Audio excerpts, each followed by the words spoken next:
back to Talking with an Addict. My name is Katie. Thank you so much for clicking on this video. First of all, I do want to say thank you for the lovely feedback and comments I have received since starting this channel. People being very encouraging and telling me to keep it up and keep spreading awareness. I am so grateful for your love and support. So today I wanted to do a bit of a video to express how I feel about how people talk to me and treat me, knowing that I am a recovering addict. Now, like I've said in my previous videos, I had to tell my workplace that I was addicted to painkillers and explain to them what I was going through and my recovery plan and everything like that, and work was pretty good, to be fair, but there wasn't that aftercare there.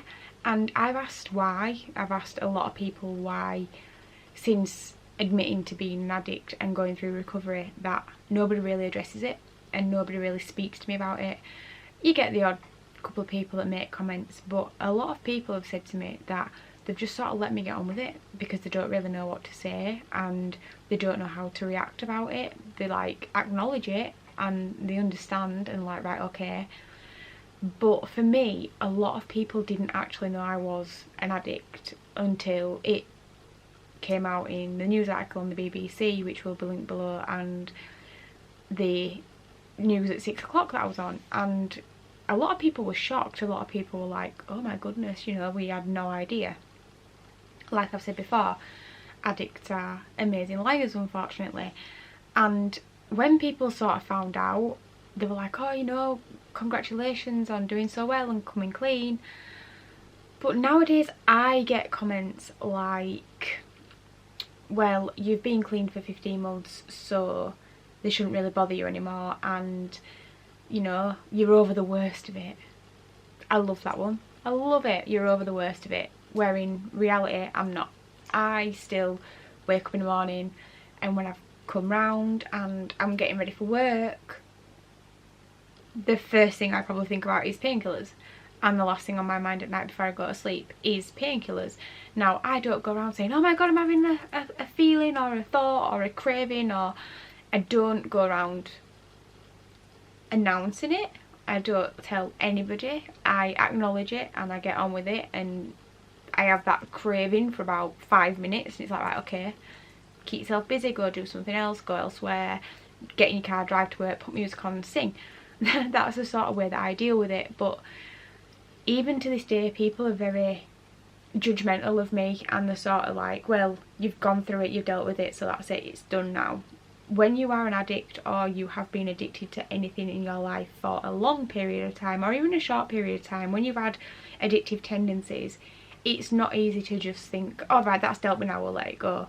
It's something that in a way still has control of you every single day. It's something you think about every single day, and for me, the best way to express myself is to talk about it, and that's partly why I did make this channel, because in a way it's therapeutic for me to help get my thoughts and feelings out and express how I feel at this minute in time. And for example, I'm going to be working with Ross Kemp in a couple of days actually, and we're filming a series for the ITV that'll be out later on this year, and I'm going to be in one of the episodes, and I've told like a couple of people, because obviously I've had to tell work that I need the day off, and I've told a couple of people and everybody's been like, oh, that's great, you know, well done, congratulations, I bet that's going to be really cool and it's going to be such a great experience. And it is, and I'm so excited. But then I have the odd couple of people that are like, well, why are you doing that? You've not had painkillers in ages. No, I have not had painkillers in ages because I am a recovering addict.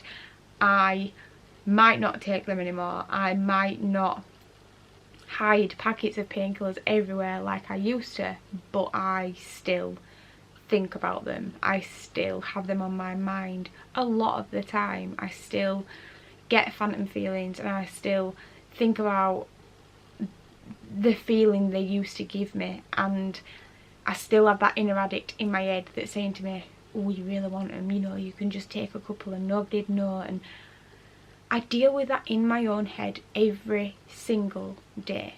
And this is a message for people that if you are an addict, I fully sympathise with you, because I understand that people can be very ignorant to this and they don't understand what you're going through, and a lot of the times they'll just be like, well, you've dealt with that, you've done that, you're free from painkillers now, or you're free from any addiction you've had now, and you know, you've moved on from it.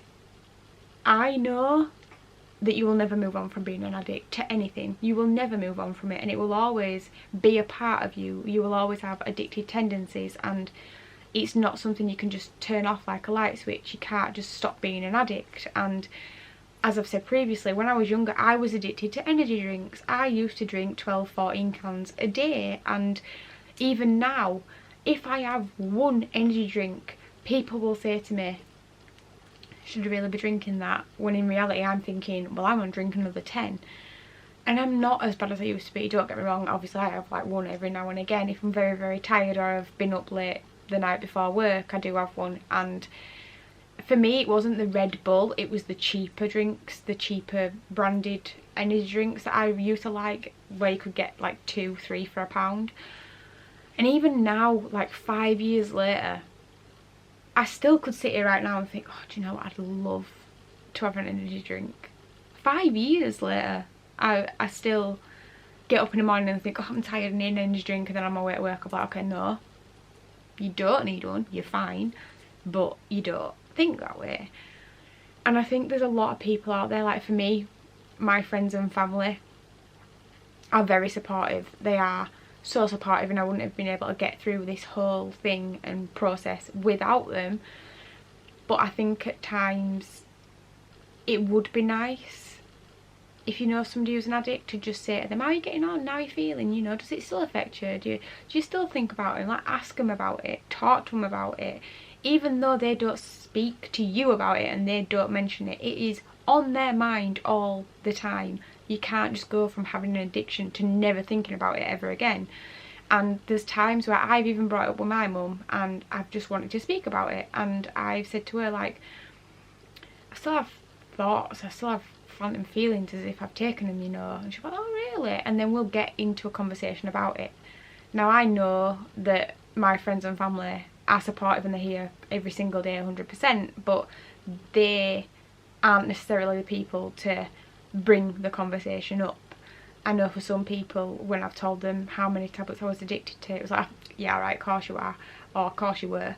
And that hurt because people thought that I was lying about it, and it's like, well, I'm not being funny. Why would I put my face on the news, make 2 YouTube channels, have Instagram accounts, have a Twitter account dedicated to addiction if I wasn't an addict?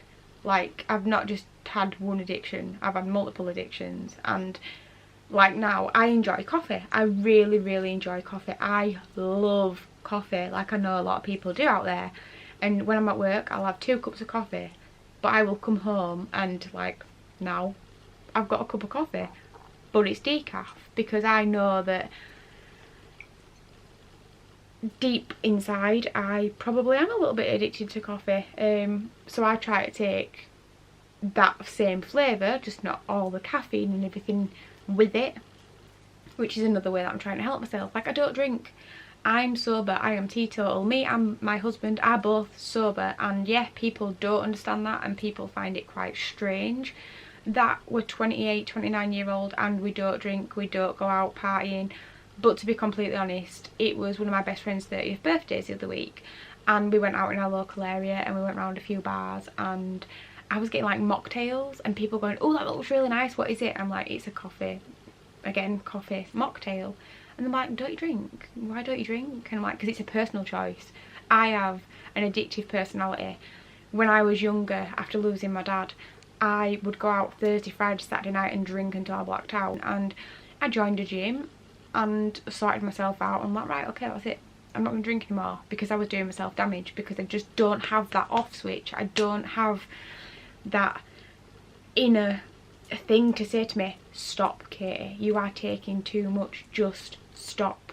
I just keep going and going and going. I used to carry on drinking, I used to take more and more tablets, I used to drink more and more energy drinks, and I don't have that limit. I would drink until I passed out, I would drink until the next day, and I was only 20, 21, 22, and I drunk a lot. I drunk a hell of a lot, I used to get called the Jaeger monster because my drink to go to was Jägermeister. And funnily enough, I was speaking to my sister about this last night, and she said to me, she was like, I can't believe how much Jaeger you used to drink and now you don't drink it at all. And the thought of alcohol turns my stomach. The smell of alcohol turns my stomach. Certain energy drinks turn my stomach, but I am not at that stage where the thought of tablets turn my stomach. Yes, I am terrified of them. Yes, I know that I could easily relapse and go back to taking them, but I don't want to. So I just take myself out of that situation, take everything away and think, right, that's it. And I'm going to live a teetotal life. I can still go out, I can still enjoy myself. I'm a lot happier now, I'm healthier now, I'm getting back to the Katie I used to be before I was addicted to painkillers when I was 16-year-old. I'm getting that happiness springing my step back, that it's there, it is there, but I still obviously have the thoughts and feelings every day of painkillers. So I'm trying to better my life, and now and again it'd just be nice if somebody turned around to me and went, how are you doing? You know, how are you feeling? How are you doing with your tablets? You know, how long's it been now? Because even though we recovering addicts don't sit here and scream and shout about how many days clear we are every single day. Yeah, I've got a YouTube channel about addiction because I'm trying to help. But even though I'm not sat here going, I'm so and so many days clean, doesn't mean that I don't want somebody to ask me if I'm okay, or ask me how I'm getting on, or ask me how I feel today, because I do. And I'm not saying I want it every day, but it would be nice if people did just say, how are you getting on? Because it means a lot. And I know that some addicts don't want to be asked every single day if they're okay. Even like once every fortnight, if it's just turning around going, you alright, how are you getting on? It costs nothing. If that person then turns around at you and says, oh, I'm alright, don't really want to talk about it, that's fine. But please reach out to them people that are suffering with addiction or recovery and let them know you are there for them, because addiction is so lonely and you are trapped inside your head and you are a victim to this drug that sometimes all you want is somebody to turn around and say, are you okay? I'm just saying, just be nice, reach out to people, be kind, just be loving, be supportive. I have to tell myself every single day that actually I can do this, and I still tell myself this every day. So for you to turn around to somebody who's suffering with addiction or is going through recovery and say, do you know what, actually you can do this and you can get through it, you will get there, you are kicking ass, you are doing everything the right way, that means more than anything to some people, to be told that you can do this. So make sure you look after yourself and your loved ones, and you are there for each other and you are supportive. And even if it takes an hour out of your time to ask somebody if they're okay and they end up going off on a tangent because they need somebody to talk to about what's going on in their head at the minute, then just be there. Just sit and take it all in and be there and just have some time, because even though the addiction may have finished, the recovery is a hell of a long road. Thank you so much for watching and listening to my little rant. My name is Katie. Please make sure to like and subscribe, and I will be back very soon with another video.